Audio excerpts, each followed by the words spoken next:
नमस्ते, जय श्री जगन्नाथ। मैं प्रिय आपको स्वागत कर रहा हूँ क्रांति उड़ीसा मीडिया में।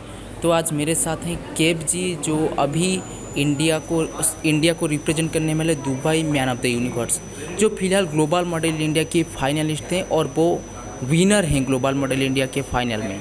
तो आज उनसे बात करेंगे, आज उनसे पूछेंगे कि उनके जर्नी कितनी टॉप थी, और उनसे बात करेंगे कि लाइफ में अगर आपको सक्सेस होना है तो सक्सेस के पीछे आपको क्या क्या करना चाहिए। लेकिन तो पहले आपको क्रांति उड़ीसा में स्वागत करना चाहूँगा। Thank you.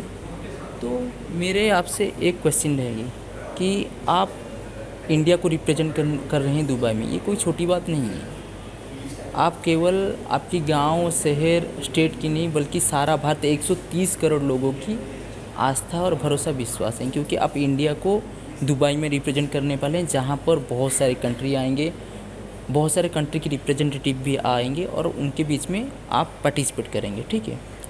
तो ऐसी क्या चीज़ थी जो आपको मोटिवेट की इस पेजेंट्री इंडस्ट्री में आने के लिए? तो एक्चुअली फ़र्स्ट ऑफ ऑल मेरा बचपन से मैं एक छोटे गांव से हूँ। पुणे में भी एक छोटा गांव है महाराष्ट्र में, तो मैं वहाँ से हूँ। तो वहाँ पे मॉडलिंग को इतना कोई एक्सपोजर नहीं मिलता या कि सब अगर किसी को बोलते हैं मॉडलिंग कर रहा है तो फर्स्ट ऑफ ऑल तो किसी को समझ में नहीं आता क्या कर रहा है। वो पूछता है कि पैसे कमाने के लिए क्या करने वाला है, तो क्या सोचा है तूने।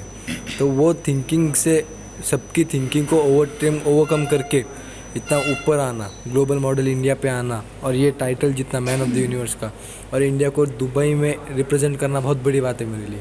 और पुणे में ये टाइटल लेके जाना बहुत बड़ी बात है मेरे लिए। तो मैं और एक बात जानना चाहूँगा कि आप बाय प्रोफेशन क्या करते हैं? तो अभी तो मैं स्टडी कर रहा हूँ फ़िलहाल।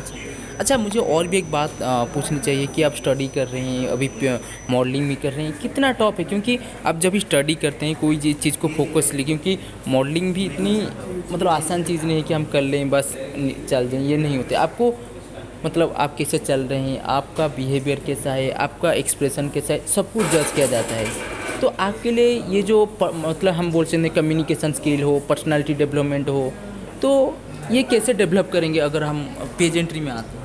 तो first of all personality development के लिए गूगल है, यूट्यूब है, या बुक्स भी आती है, यू कैन रीड बुक्स। और फिर गूगल, यूट्यूब पे you can watch videos how to walk. और सब में बेस्ट यंगस्टर्स को तो मैं एडवाइस देना चाहूँगा कि जिम ज्वाइन करो, अच्छी बॉडी फिजिक अच्छी मेंटेन रखो, हेल्दी खाना खाओ, उससे आपकी पर्सनैलिटी ऑटोमेटिक डेवलप हो जाएगी। अच्छा, मेरा और एक मैसेज मतलब मैसेज ने आपको क्वेश्चन रहेगा कि अगर आप दुबई में इंडिया को जिता देते हो तो इंडिया में आकर आपका पहला जो थैंकफुल मैसेज रहेगा किसको रहेगा और क्या रहेगा?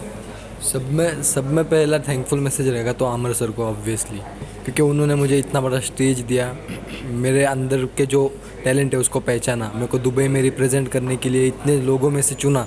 तो सब में पहला थैंक्स तो उनको रहेगा, और सेकंड थैंक्स तो मेरे मॉम, डैड और भाइयों को रहेगा।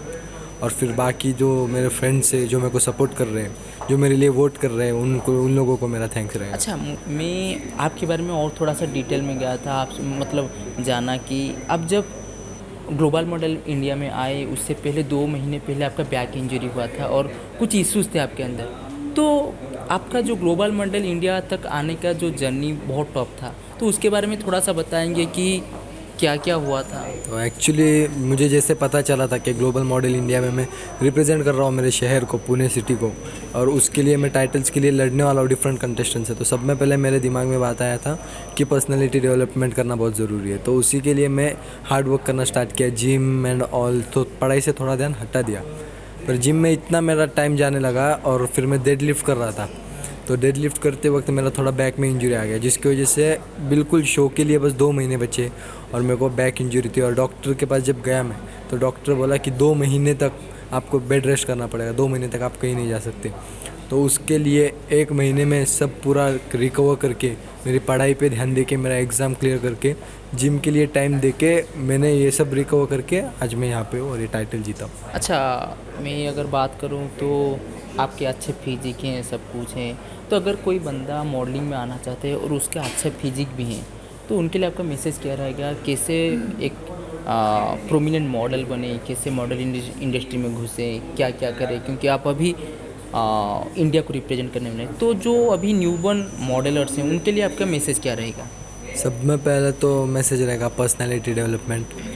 कोई शो है तो टाइम पर आना सीखो। पंक्चुअलिटी इज़ वेरी इंपॉर्टेंट, क्योंकि आप नहीं चाहोगे कि आपके जजेस आपके लिए वेट करें, आपके कंटेस्टेंट आपका शो आपके वजह से रुका रहे। तो सब में नेगेटिव पॉइंट वही है कि आजकल पंक्चुअलिटी नहीं है, कोई भी कभी भी आता है। तो सब में पहले पंक्चुअलिटी रहनी चाहिए, अच्छी फिजिक, अच्छा फेस कट और confidence is the key. Confidence plays every important role in our life.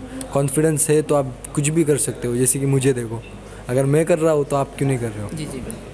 तो हम अभी बात कर रहे थे केब जी से, जो अभी इंडिया को दुबई में रिप्रेजेंट करने वाले। तो आपने देखा उनसे बहुत सारे बात सीखने को मिली कि उनके पिछले 2 महीने से बैक इंजरी थी, उसको ओवरकम करके वो अभी इंडिया को रिप्रेजेंट करने वाले दुबई को। और केब जी, हमको आपको बस बेस्ट ऑफ लक बोलना है कि आप इंडिया को जिताए, और यही हमारी उम्मीद रहेगी। और हम भगवान से केवल एक ही प्रेयर करेंगे कि यहाँ पर जीते। Best of luck.